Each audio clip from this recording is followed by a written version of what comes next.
और बादाम मंगा ले, यहाँ खर्चा कराती रही हो। हाँ जी। तो देखा आपने, अगले दिन प्रातः सुबह अचानक डोरबेल बजती है।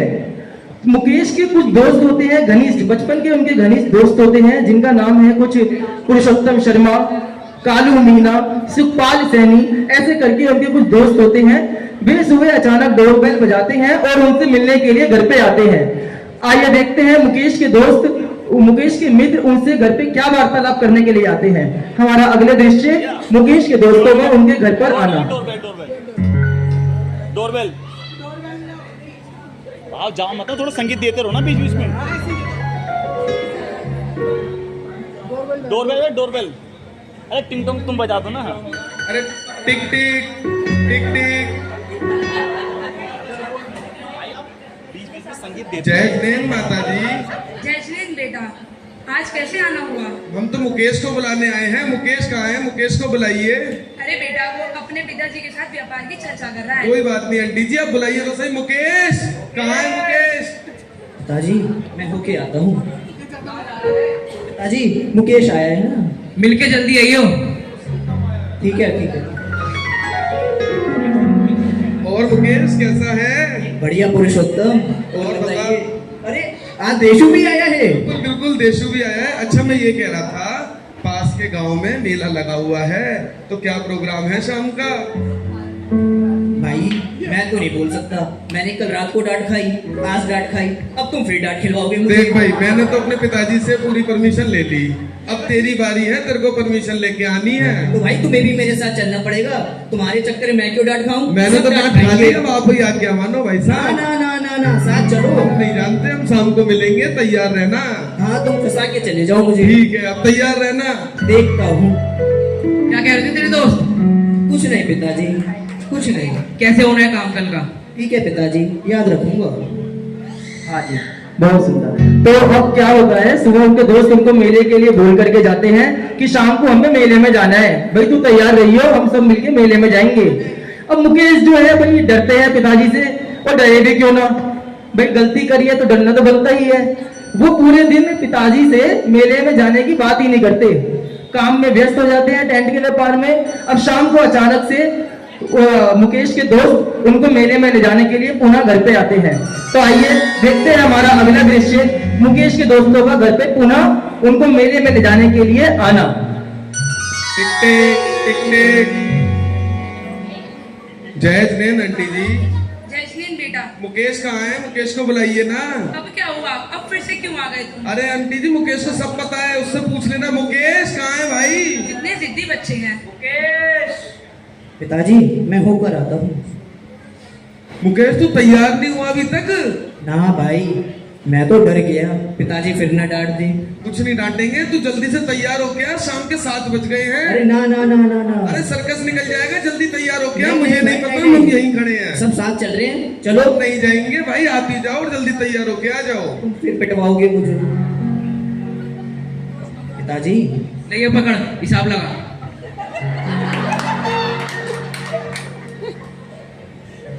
पिताजी हिसाब लगा, लग गया? पिताजी मुझे आपसे एक बात कहनी थी। हाँ बोल। वो पुरुषोत्तम आया है ना, उसके साथ मेले में चला जाऊं? नहीं नहीं, मेले में कहीं नहीं जाना, पहले काम फिर खेल। पिताजी जाने दीजिए ना। नहीं नहीं, तुम्हारा व्यापार में तो वैसे मन नहीं लगता, पहले सारा काम करो फिर देखेंगे मेले में। नहीं नहीं पिताजी, जल्दी आ जाऊंगा, आप जाने दीजिए मुझे। नहीं नहीं, मेले में नहीं जाना। जाने दीजिए ना पिताजी। एक बार कह दिया ना तो कह दिया। पिताजी जाने दीजिए। नहीं नहीं। पिताजी प्लीज जाने दीजिए ना। चलो ठीक है, टाइम से घर आना। ठीक है पिताजी, चलो। मिल गई परमिशन? हाँ मिल गई। चलो चलो जल्दी चलो। अरे देशु का रह गया। और बता, अच्छा ये बता, पैसे लेके आया है ना? सर्कस देखने जाना है और झूला भी झूलना है। हाँ हाँ, मैं 5 रुपए लेके आया हूँ पूरे। और मैं तो 2 रुपए लेके आया हूँ। सही है। मैं तो 3 रुपए लेके आया हूँ। अच्छा एक बात बता मुकेश, वो बड़ा वाला झूला झूलने चलते हैं? ना ना ना ना ना, तू ही डरता है लास्ट उसमें। मैं नहीं मेरे करूंगा, साथ चलो जाऊंगा। चलो झूला झूलेंगे। नहीं नहीं नहीं नहीं नहीं नहीं, तेरे साथ नहीं। चल मुकेश, झूला झूल लेते हैं। अब एक काम करते हैं, सर्कस तो बंद हो गया है, कल दोबारा से आते हैं और देर ना हो इसलिए बाइक से आएंगे हम, ताकि सर्कस पूरा देख सकें। अब आज तो कोई फायदा है नहीं सर्कस देखने का, और रास्ते में हम रेस लगाते हुए आएंगे बाइक से। हाँ भाई ना, बाइक नहीं, पिताजी बाइक नहीं देंगे मुझे। तेरे को तो लानी पड़ेगी बाइक, मैं भी तो लाऊंगा, देशू भी लाएगा। नहीं नहीं, तुम ले आना, तुम्हारे साथ चलूंगा मैं। तो हम अपनी बाइक पे बिठाएंगे ही नहीं तेरे को, रेस तो अपनी अपनी बाइकों से लगेगी। तुम्हारी वजह से मैंने आज भी डांट खाई, अब कल बाइक मांगूंगा, दोबारा भी डांट खाऊंगा। कोई बाइक बात नहीं, तू लाऊंगा। डांट खा, हम सुबह तेरे के पास शाम को आएंगे, तैयार रहियो बाइक लेके। बस। नहीं नहीं, अब जाओ तुम घर में, आज का मेला पूरा हुआ, कल सुबह। चलो ठीक है। चलो जी, बहुत सुंदर। तो देखा आपने किस तरह से मुकेश अपने सभी मित्रों के साथ मेले में जाते हैं, मेले में घूमते हैं, सर्कस भी देखते हैं, क्रीड़ा भी करते हैं, झूले भी झूलते हैं, अत्यंत प्रकार की सारी मस्ती जो भी मेले में होती है वे पूरी मस्ती मेले में जाके करते हैं। अब घर ही आ रहे होते हैं कि अचानक से उनके दोस्त उनसे कहते हैं कि भाई कल मेले का आखिरी दिन है, कल भी हमें मेले में जरूर जाना है, और कल लेकिन हम पैदल नहीं जाएंगे, थक गए हैं आज, कल हम बाइक से जाएंगे। अब मुकेश चिंतित हो जाता है कि भाई पिताजी बाइक कैसे देंगे, मेले में आने की परमिशन तो देते नहीं, अब बाइक कैसे देंगे वो मेरे को। तो वो इसी चिंता में पूरे दिन अगला भी पूरा दिन लगा देता है पिताजी से, लेकिन शाम तक बाइक के लिए जिक्र नहीं करता। खैर अगले दिन शाम को पुनः मुकेश के दोस्त उनके घर पर आते हैं उनको मेले में ले जाने के लिए। अब देखते हैं क्या मुकेश के पिताजी उनको बाइक देते हैं या नहीं, उनको पैदल ही जाना पड़ेगा।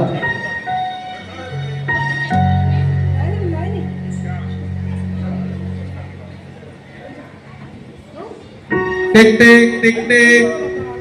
कहाँ में संगीत तुम्हारे क्या? जय जनेन आंटी जी। जय नहीं बेटा, आज कैसे आ गए?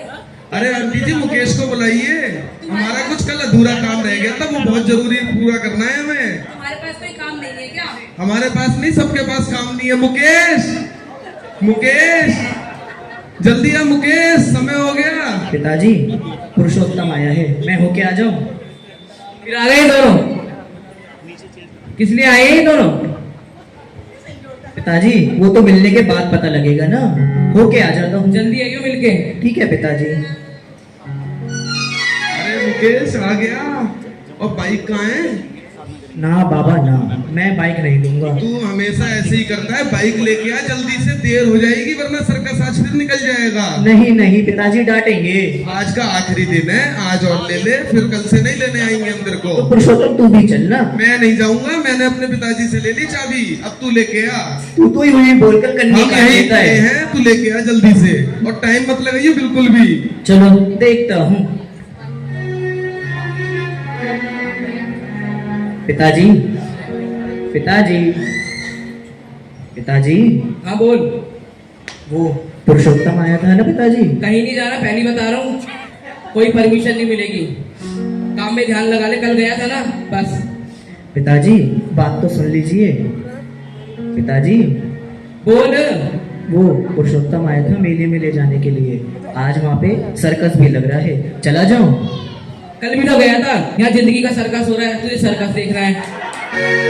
पिताजी जाने दीजिए ना, जल्दी आ जाऊंगा। नहीं जाना मतलब नहीं जाना, ले पकड़ और इसमें हिसाब लगा, चल। माताजी माताजी बोलो। आप समझाइए ना, पिताजी को जाने देंगे?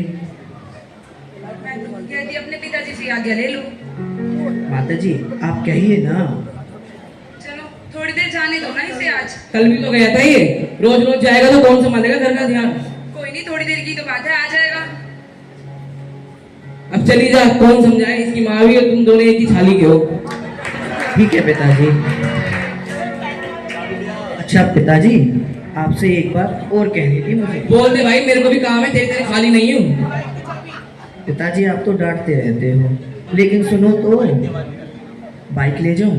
नहीं नहीं नहीं नहीं, जाना है जा पैदल, बाइक नहीं मिलेगी। पिताजी ले जाने दीजिए ना। नहीं नहीं, बाइक नहीं मिलेगी, मेला पीछे लग रहा, चला जा। जब भी तो जल्दी आ पाऊंगा पिताजी, बाइक दोगे? ना ना ना, अभी तो टाइम है, चला जा। पिताजी पिताजी बाइक नहीं मिलेगी, पहले कह दी। मेले में जाने तो जाने को रहने दे आए। पिताजी दे दीजिए ना। नहीं नहीं, बाइक की चाबी नहीं मिलेगी। माता जी आप कहिए ना देंगे बाइक की पहले चाबी। बताइए इसकी फरियाद, पहले बता रहा हूँ। देखो मेरा मन तो मानता नहीं बाइक की चाबी देने को। माता जी आप तो ऐसा मत करिए, कहो ना बाइक की चाबी देंगे। नहीं नहीं, मेरा मन नहीं मानता, ऐसे ही चले जाओ। माता जी फिर पिताजी डांटेंगे, जब तो जल्दी आप हमको बाइक की चाबी देंगे, आप समझो तो। चलो एक काम करो, दे दो, जल्दी आ जाएगा। फिर आ गई, नहीं सर पे चढ़ा रखा है इसे। कोई नहीं, थोड़ी देर की बात है, आ जाएगा घूम फिर के। माता जी आप ये पकड़िए। ले टाइम से घर आइए, पहले बता रहा हूँ। ठीक है पिताजी, जल्दी आ जाऊंगा अब तो। चलो पुरुषोत्तम, बाइक की चाबी मिल गई। अरे बाइक तो हमारे पास भी है, चलो जल्दी से। अब रेस में देख कौन जीतेगा। देखते हैं कौन जीतता है। चलो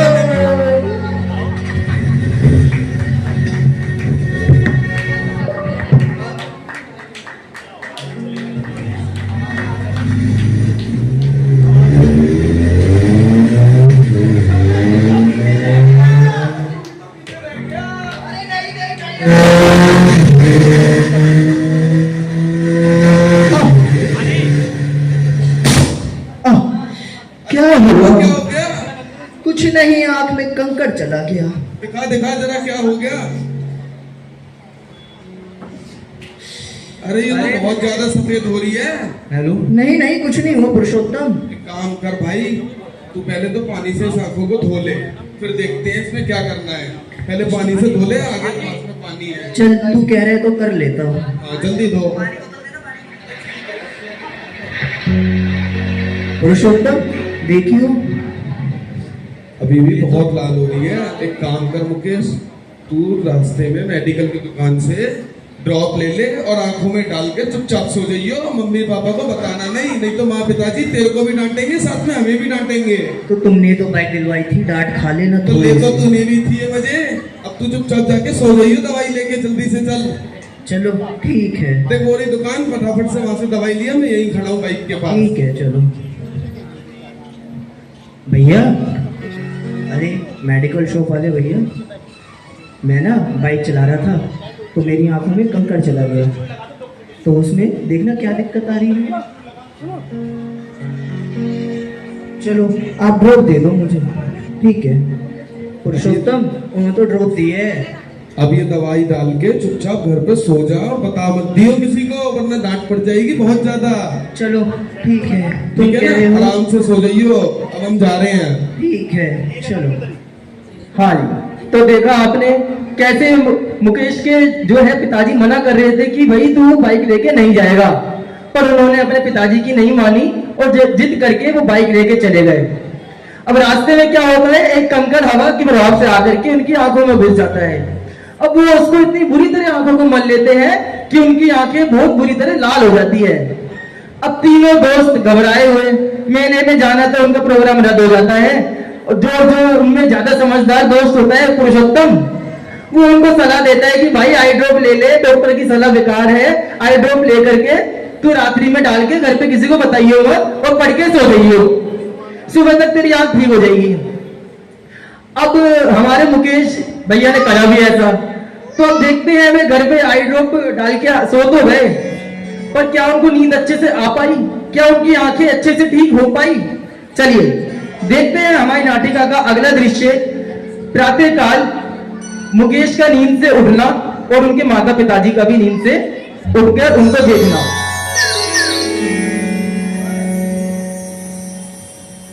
अरे ये आंख तो सही नहीं हुई। अरे बेटा मुकेश, क्या हुआ? कुछ नहीं माता जी, कुछ नहीं हुआ। नहीं बेटा, तुम्हारी आंख तो पूरी लाल हो चुकी है, ये कैसे हुआ?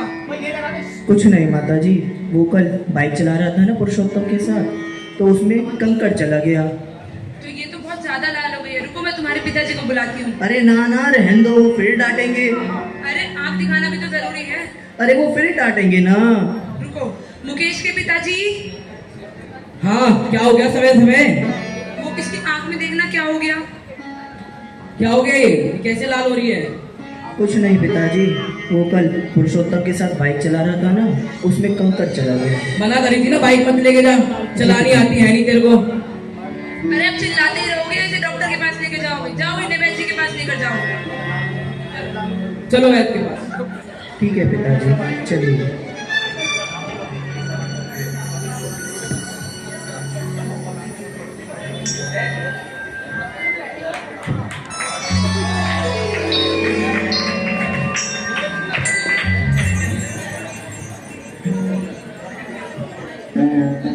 जय जिनेंद्र वैद्य जी। क्लास जी आइए, कैसे आए लोग आज? बस बढ़िया है। देखना इसकी आंख में क्या हो गया, कल बाइक चला रहा था, पता नहीं कहाँ से क्या लग गया इसके। क्या हो गया बच्चे की आंख में?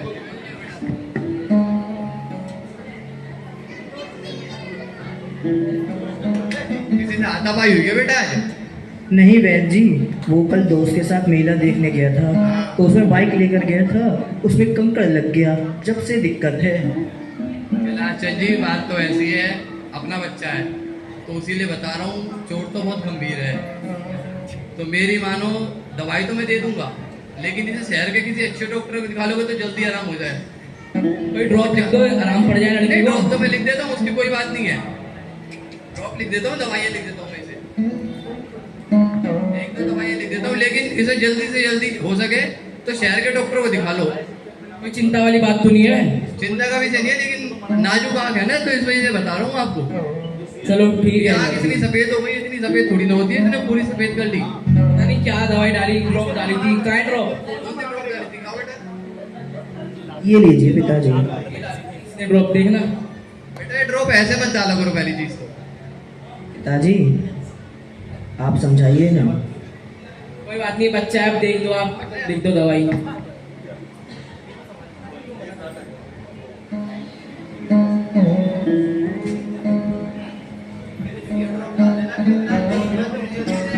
डॉक्टर को दिखा लो।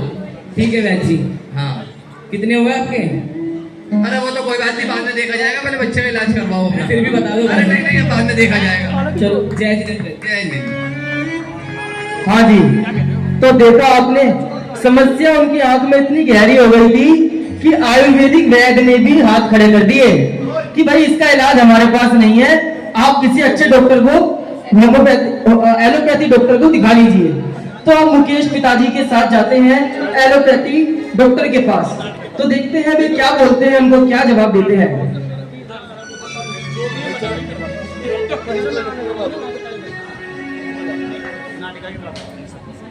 डॉक्टर साहब नमस्कार। नमस्कार। देखना बच्चे की आंख में क्या हो गया ये। क्या हो गया बताओ बेटा, ये लाल कैसे? डॉक्टर साहब, वो मैं मेले में गया था दोस्त के साथ, उसमें बाइक से कंकड़ लग गया, तो मैंने रगड़ लिया, अब उसमें दिक्कत हो रही है। कोई दवाई भी ली? हाँ डॉक्टर साहब, दवाई तो लगाई थी मैंने मेडिकल से लेकर। एक ड्रॉप डाली थी इसने केमिस्ट से लेके।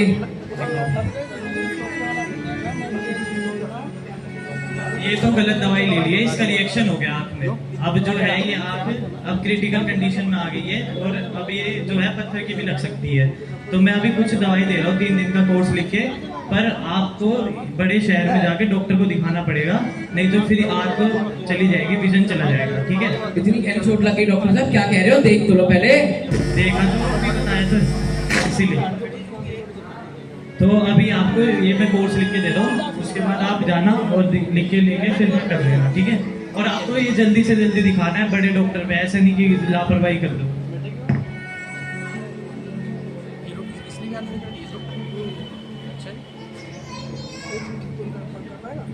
ठीक है डॉक्टर। कितने हुए आपके? अरे वो तो 50 रुपये। हाँ जी, उस जमाने में डॉक्टर सिर्फ 50 फीस लिया करते थे। खैर, पर देखा आपने कि आंखों की समस्या जो है इतनी गहरी हो गई कि आयुर्वेदिक वैद्य ने भी हाथ खड़े कर दिए, एक अच्छे आंखों के डॉक्टर ने भी हाथ खड़े कर दिए, और वो अब सलाह देते हैं कि भाई आप जल्द से जल्द किसी बड़े अस्पताल में दिखाइए, वरना कहीं ऐसा ना हो कि आंख पत्थर की लगवानी पड़े। मतलब उनकी आंख खराब होने की नौबत आ गई थी सिर्फ एक कंकड़ से, या कह लीजिए एक जिद से। खैर देखिए, जो भी होता है अच्छे के लिए ही होता है, और धर्मात्मा आदमी जिनका स्वभाव धर्म का होता है, उनके साथ तो कुछ अनहोनी भी होती है, तो उसके पीछे भी कुछ ना कुछ अच्छा ही कारण होता है। पर देखते हैं क्या ये सब जो मुकेश के साथ हुआ इसके पीछे कुछ अच्छा था। अब खैर डॉक्टर के पास से आने के बाद पिता पुत्र दोनों घर पे आ जाते हैं। अचानक से फिर डोरबेल बजती है। तो अब देखते हैं कि अब डोर पर कौन आया है। हमारा अगला दृश्य डोरबेल बजना। Knock knock. जय जय बहन। आओ। और बहन सब ठीक है? हाँ भाई, बस वो मुकेश की आंख में थोड़ी चोट लग गई है। हाँ मुझे पता चला है। कहाँ है मुकेश? मुकेश मुकेश। जी मामा जी, जय जय जय मामी जी। मुकेश क्या हुआ तुम्हारी आंख में? ये तो दिखाना एक बार। ये तो पूरी वाइट हो रही है। कुछ नहीं मामा जी, वो बस दोस्तों के साथ मेले में गया था। बहन आजकल के बच्चे तो मानते ही नहीं है बिल्कुल भी। भाई बहुत बार मना किया था लेकिन सुनता किसकी है ये। अच्छा किसी डॉक्टर को दिखाया?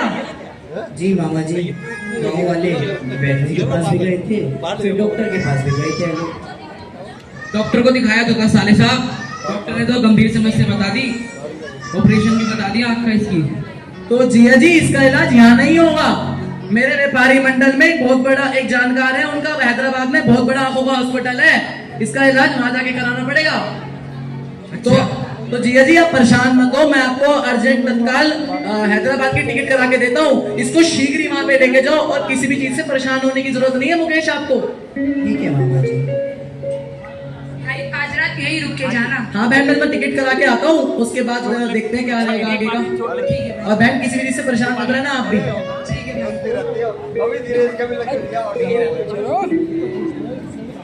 हाँ जी, तो देखा आपने मामा कितने तेज निकले। मामा ने पूरा साथ दिया भांजे का और ये बोला कि भाई अगर कोई इलाज नहीं हो रहा तो चिंता मत मानो, मेरा दोस्त है, मेरा एक हैदराबाद में मित्र है, मैं अभी हैदराबाद की टिकट करवा के लाता हूँ और अपने भांजे को हम महंगे से महंगे बड़े से बड़े अस्पताल में दिखाएंगे। चिंता की कोई बात नहीं है। पर टिकट भी हो गई, मामा करवा भी लाए, पर क्या मुकेश जाएंगे हैदराबाद? पता नहीं न जाने क्यों अजीब सी चिंता में पड़ गए। रात को उनको नींद भी नहीं आई। तो जानते हैं कि उनकी चिंता का क्या कारण था? नहीं नहीं, मैं मामा के कहने पर हैदराबाद नहीं जा सकता। मेरे इतने सारे नियम चल रहे हैं, 3 टाइम की स्वाध्याय, रात्रि भोजन ना करना, बाहर तक का पानी नहीं पीता मैं, तो मैं कैसे जाऊंगा? नहीं, मैं नहीं जाऊंगा। मैं अपने धर्म से अलग होकर कहीं नहीं जाऊंगा और अपने नियमों का उल्लंघन मैं कतई नहीं करूंगा। नहीं, मैं नहीं जाऊंगा। तो मैं क्या करूं? क्या कर सकता हूं मैं इससे? हाँ, ऐसा कर सकता हूं, हमारे गांव के पास जो जंगल है ना, मैं उसमें चला जाता हूँ, वहीं जाकर देखता हूँ क्या करना है क्या नहीं। लेकिन मैं अपने नियमों का उल्लंघन नहीं करूंगा, चाहे कुछ भी हो जाए। चलो अब मैं जंगल चलता हूँ, सब सो गए हैं, चलो। हाँ जी, तो देखा आपने कि अब मुकेश जो है एक असमंजस में फंस गए कि भाई मेरे इतने नियम हैं, क्या ये मेरी नियम के लिए परीक्षा तो नहीं हो रही? क्या मेरी ये परीक्षा की घड़ी तो नहीं है? कहीं ऐसा ना हो मैं परीक्षा में हार जाऊं। तो वो ये सोचते हैं कि मैं अपने नियम तो नहीं तोड़ूंगा, आग जाएगी तो चली जाए, पर मैं अपने नियम नहीं तोड़ूंगा। वो इसी समस्या में भाई देखिए, ये बात होती है 1998 की और मुकेश का जन्म होता है 1978 में। तो तकरीबन 19-20 साल की उम्र में भाई उनको जो ठीक लगा, जो उनकी समझ थी, उन्होंने ये सोचा कि मैं एक काम करता हूँ, रात में सब सो रहे हैं, मैं पास ही के जंगल में भाग के चला जाता हूँ, कम से कम इस हैदराबाद जाने के झंझट से तो बचूंगा और अपने नियम धर्म का पालन भी हो जाएगा। तो अब वो जंगल पहुंच जाते हैं। तो आगे देखते हैं जंगल में जाकर मुकेश की क्या हालत होती है, भी क्या करते हैं जंगल में जाकर। आगे का दृश्य आप सभी के समक्ष। अरे अब मैं जंगल तो आ गया, अब मैं क्या कर सकता हूँ यहाँ पे? क्या करूँ क्या करूँ? हाँ, ऐसा करता हूँ, मैं इसी पेड़ के नीचे बैठ के अजित नादवान का ध्यान लगाता हूँ। अब वो ही देखेंगे जो उन्हें करना होगा, लेकिन मैं अपने नियमों को उल्लंघन कतई नहीं करूँगा, नहीं करूँगा, नहीं करूँगा। चलो अब मैं ध्यान लगाता हूँ। देखिए जी, अजितनाथ भगवान से गुरुदेव का गहरा संबंध था, क्योंकि जिस गांव में गुरुदेव रहते थे वहां पर पास ही में अतिशय क्षेत्र श्री अजितनाथ दिगंबर जैन मंदिर था। तो गुरुदेव का बचपन से वहां से एक अतुल्य ही लगाव था। गुरुदेव उनके ध्यान में बैठ जाते हैं, भगवान का स्मरण करते हैं। ओम ह्रीम श्री अजितनाथ जिनेन्द्राय नमः। ओम ह्रीम श्री अजितनाथ जिनेन्द्राय नमः। ओम ह्रीम श्री अजितनाथ जिनेन्द्राय नमः। आंखों की ज्योति चली गई जब अजित कृपा भी बरसी थी। आंखों की ज्योति चली गई जब अजित कृपा भी बरसी थी। अजित बाबा मुझे तो अब तेरी बत्ती कांवर में सांसारिक जग कर तेरी भक्ति में रंग लाए। सांसारिक को जग कर तेरी भक्ति में रंग लाए। भक्ति दुलारी है पावन भूमि जन्म लिया है